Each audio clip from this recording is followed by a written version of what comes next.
55 کروڑ مسلمان اس وقت ہندوستان اور پاکستان کے اندر، اور اگر آپ اس میں افغانستان کو بھی شامل کریں 55 کروڑ مسلمان آباد ہیں. ان 55 کروڑ مسلمانوں میں کوئی فرقے کی طرف بلانے والا ہے، کوئی مسلک کی طرف بلانے والا ہے، کوئی مکتبہ فکر کی جانب بلانے والا ہے، کوئی صوبے کی جانب بلانے والا ہے، کوئی زبان کی جانب بلانے والا ہے، کوئی ذات کی جانب بلانے والا ہے، کوئی برادری کی جانب بلانے والا ہے.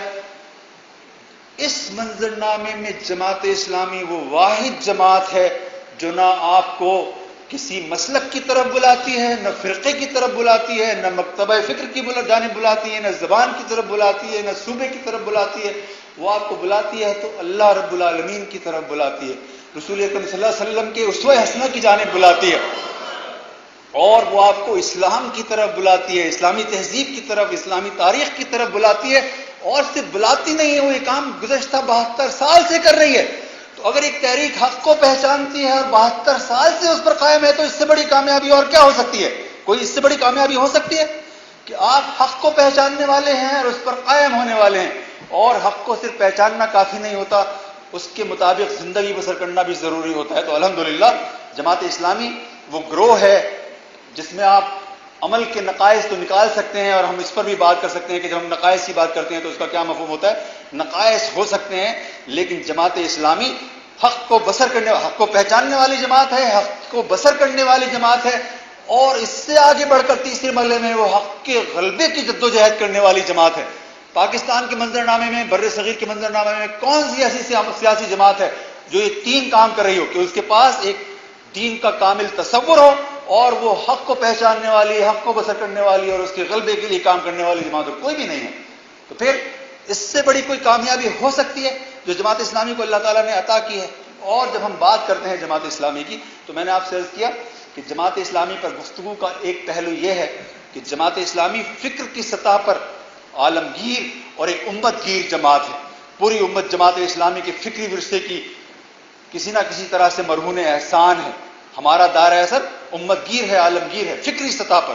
اور جب آپ عملی سطح پر بات کرتے ہیں تو ہم جماعت اسلامی پر اس طرح سے گفتگو کرتے ہیں کہ جیسے جماعت اسلامی پاکستان کی کوئی حقیقت ہے، یعنی پاکستان بیسڈ ایک ریالٹی ہے. میں نے بھی آپ سے عرض کیا کہ جماعت اسلامی پاکستان کے اندر موجود ہے، ہندوستان کے اندر موجود ہے، وہ وہاں کی سب سے منظم اور سب سے زیادہ فوقیت رکھنے والی جماعت ہے. جماعت اسلامی بنگلہ دیش کے اندر موجود ہے، وہ وہاں کی سب سے بڑی مذہبی جماعت ہے. جماعت اسلامی سری لنکا کے اندر موجود ہے، وہ وہاں کی سب سے بڑی مسلم تنظیم ہے، اور ہمارے اثرات افغانستان کے اوپر موجود ہیں. اس کا مطلب کیا ہوا؟ اس کا مطلب یہ ہوا کہ فکری سطح پر ہم ایک عالمگیر اور امت گیر جماعت ہیں، اور عملی جدوجہد کی سطح پر ہم جنوبی ایشیا کے 55 کروڑ مسلمانوں کی زندگی کو ڈیفائن کرنے والی جماعت ہیں. یہ کوئی چھوٹی سی بات ہے، یہ کوئی معمولی سی بات ہے.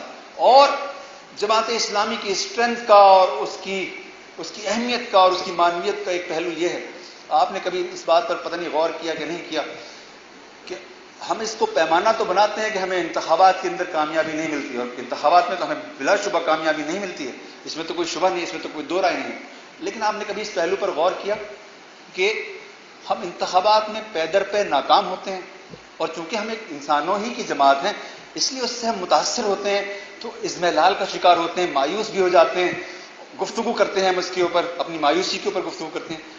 لیکن جماعت اسلامی پر اللہ تعالیٰ کی خاص رحمت کا سایہ ہے، اور اس خاص رحمت کے سائے کے زیر اثر آپ 15 دن، 20 دن، 1 مہینے، 1.5 مہینے اس ناکامی کے زیر اثر رہتے ہیں، اور پھر اس سے نکل کر پھر باؤنس بیک کرتے ہیں، اور پھر دوبارہ آپ اپنی معمول کی سرگرمی کی طرف لوٹ جاتے ہیں، اور آپ انٹیکٹ رہتے ہیں، اور آپ کے اندر کوئی تبدیلی یا کوئی تغیر نہیں آتا، کوئی فتنہ اور کوئی فساد نہیں برپا ہوتا. کیا یہ بہت چھوٹی سی بات ہے؟ کیا آپ یہ تصور کر سکتے ہیں کہ پیپلز پارٹی کو انتخابات میں پورے ملک سے 4 نشستیں ملی ہیں، اور پیپلز پارٹی 2 مہینے کے بعد موجود ہے؟ یہ ممکن نہیں ہے. جس دن پیپلز پارٹی کو انتخابات میں 4 نشستیں ملیں گی 2 مہینے کے اندر اندر وہ فنا ہو جائے گی. جس دن مسلم لیگ کو انتخابات میں 4 نشستیں ملیں گی مسلم لیگ 2 مہینے کے اندر اندر فنا ہو جائے گی. جس دن ایم کیو ایم کو 4 نشستیں ملے گی ایم کیو ایم ہمیشہ ہمیشہ کے لیے ختم ہو جائے گی. ہم ناکام ہوتے ہیں اور اس کے زیر اثر جاتے ہیں اور پھر باؤنس بیک کرتے ہیں، اور یہ ہماری ذاتی خوبی نہیں ہے، اس کو یہ نہ سمجھیے گا کہ ہماری ذاتی خوبی ہے. اللہ کے دین میں یہ صلاحیت ہے، استعداد ہے کہ جس کے دل میں اللہ کی محبت، اس کے رسول کی محبت اور اس کے دین کی محبت پیدا ہو جاتی ہے، اللہ تعالیٰ اس انسان کو، اس گروہ کو، اس تنظیم کو یہ استعداد دے دیتا ہے کہ وہ صدمات کو جھیلنے کے قابل ہو جاتی ہے، ان صدمات سے نکلنے کے قابل ہو جاتی ہے اور اپنی فکر کے مطابق جدوجہد کرنے کے قابل ہو جاتی ہے۔ آپ کو معلوم ہے جب انسان صدمے سے دوچار ہو جاتا ہے اس کی شخصیت ہل جاتی ہے، اس کی زندگی کے اندر انقلاب برپا ہو جاتا ہے اور اس کی فکر کی نوعیت بدل جاتی ہے۔ اور ہم نے تاریخ کے اندر ایسی بہت ساری تحریکیں دیکھی ہیں کہ جو ناکام ہوتی ہیں اور ہمیشہ ہمیشہ کے لیے فنا ہو جاتی ہیں۔ میں ایک فہرست بنا سکتا ہوں اس برصغیر کے اندر چلنے والی تحریکوں کی کہ جو برپا ہوئی اور کیونکہ وہ ناکام ہو گئی اس لیے وہ ہمیشہ ہمیشہ کے لیے فنا ہو گئی۔ لیکن جماعت اسلامی سیاسی میدان میں ناکام ہوتی ہے اور پھر باؤنس بیک کرتی ہے اور اپنی نارملیسی کی طرف لوٹ جاتی ہے۔ یہ اس پر اللہ تعالیٰ کا ایک بہت بڑا احسان ہے، اس پر اللہ تعالیٰ کا بہت بڑا کرم ہے اور یہ جماعت اسلامی کی ایک بہت بڑی اخلاقی اور تہذیبی اور مذہبی قوت ہے جس کو ہم سب کو ریئلائز کرنا چاہیے۔ بلا شبہ ہم انتخابات میں بھی کامیاب ہونا چاہتے ہیں اور ہمیں انتخابات میں کامیاب ہونا چاہیے اور ہم انتخابات میں انشاءاللہ ضرور کبھی نہ کبھی کامیاب ہوں گے، اور مگر ہمیں یاد رکھنا چاہیے کہ ہماری کامیابی اور ناکامی کا اصل پیمانہ حق سے وابستگی ہے۔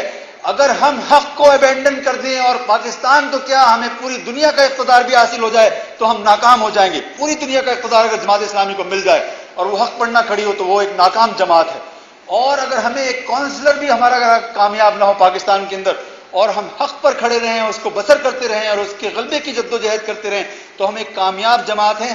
اس لیے کہ اللہ تعالیٰ مجھ سے اور آپ سے قیامت میں یہ نہیں پوچھنے والا کہ تم نے انقلاب کیوں نہیں برپا کیا۔